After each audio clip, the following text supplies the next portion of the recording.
Victoire difficile, un peu dans la douleur, un vrai duel de haut de tableau. Une victoire, première place assurée, et quelle ambiance.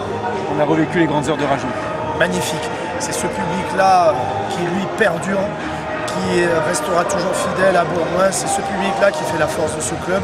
Aujourd'hui nous accompagner parce qu'aujourd'hui on a vu que Dijon a essayé de produire du jeu et nous défensivement on était 23 chiens sur le terrain pour les contrer, pour les mettre à mal. Et on s'aperçoit finalement que... Bien, Jean-Louis. Merci Paul. Merci Polo, merci. Et on s'aperçoit qu'aujourd'hui, que ce soit en conquête ou défensivement, on a su les mettre vraiment en difficulté. On gagne. Et ils n'ont pas le bonus défensif. Ça, c'était capital. Parce que du coup, le match à Nice, pour nous permet de bien préparer les quarts de finale. Qui aurait cru en début d'année qu'on finirait premier de cette poule homogène, pas difficile. Déjà, pas moi. Je me suis dit, on va se battre comme des chiens. Et voilà, ce groupe l'a montré. On a eu des moments dans l'année qui n'étaient pas faciles, avec 11 blessés, on sait que notre effectif n'était pas pléthorique, ça ne nous a pas empêché de créer un état d'esprit, créer une force, de ne rien lâcher, notamment on l'a vu sur cette fin de match, parce qu'on savait qu'il ne fallait pas qu'ils prennent un bonus def. Et défensivement, aujourd'hui, je suis fier de mes troupes, fier de notre mêlée, de notre touche. Voilà, on va continuer à travailler pour essayer offensivement de montrer des choses plus positives, mais aujourd'hui, ce qui est important, c'était la victoire.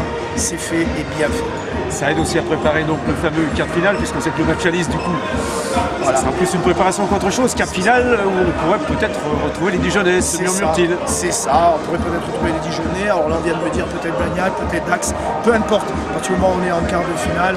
Avec le retour ici. Avec le retour ici, exactement. L'aller à l'extérieur, le retour ici, à partir de ce moment-là, tout est possible. Là, ce soir, est-ce que, par exemple, Jean Rutubert, il se dit que c'est super que Nicolas Cachet, il ait re-signé 2 ans? C'est super que Nicolas Cachet et tous les autres joueurs aient signé 2 ans. Ça, c'est super parce que ce groupe, moi, je tenais vraiment à le garder parce qu'il a un état d'esprit très, très positif. Une âme. Il a une âme. Ça s'est vu aujourd'hui. Et les supporters se retrouvent dans ce groupe parce qu'ils voient que ces jeunes de la région, amenés par notre capitaine emblématique, 200 matchs au CSBJ, s'aperçoit que ces jeunes suivent nos tauliers, nos anciens, et cette âme, je voulais à tout prix la garder. Maintenant, à moi de préparer le recrutement pour l'année prochaine, pour apporter un plus, d'accord. Mais voilà, moi je suis content de garder Cachet et le reste de l'équipe, d'accord. Parce qu'aujourd'hui, on a une équipe de copains qui a mis beaucoup de pression à cette équipe de Dijon. C'est pour ça que les gens restent. On y est bien. On se sent bien. Il y avait un climat en plus aujourd'hui fantastique, à l'inverse du mercredi où j'avais mon bonnet et je me caillais ici à Rajon. C'est ça les phases finales en fait. Ouais, c'est le rugbystiquement et puis même la météo. C'est ça la météo, ça sent les phases finales. Puisque Jean Rutubert est un peu la star de Berger News, est-ce qu'il pourrait, on a parlé de recrutement, j'ai entendu, ça fait petit dans l'oreille, on n'a pas d'autres infos. Non, je travaille actuellement sur le recrutement et voilà, les choses avancent bien. Déjà le fait de garder notre groupe, hormis Anserou qui va jouer à plus haut niveau, oui. Mais le fait de garder notre groupe. Mais sportivement aussi, de montrer des choses. Oui, quand on se qualifie, c'est plus facile aussi d'attirer. Exactement, non mais c'est plus facile. C'est vrai que les joueurs sont enclins à venir partager cette aventure de reconstruction chez nous. Voilà, en 1 an, on ne pensait pas que ça irait aussi vite à la sortie. Voilà, je fais confiance à mes dirigeants maintenant qui vont m'accompagner pour essayer d'apporter un petit plus à ce groupe.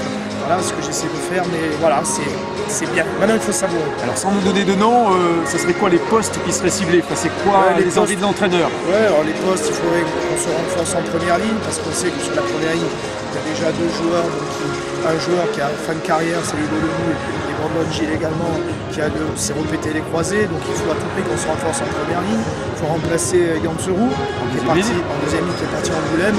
Et après, il faudrait qu'on arrive à rentrer également dans les 3 quarts. De 2 à 3 joueurs derrière pour renforcer notamment l'axe du terrain. Ok,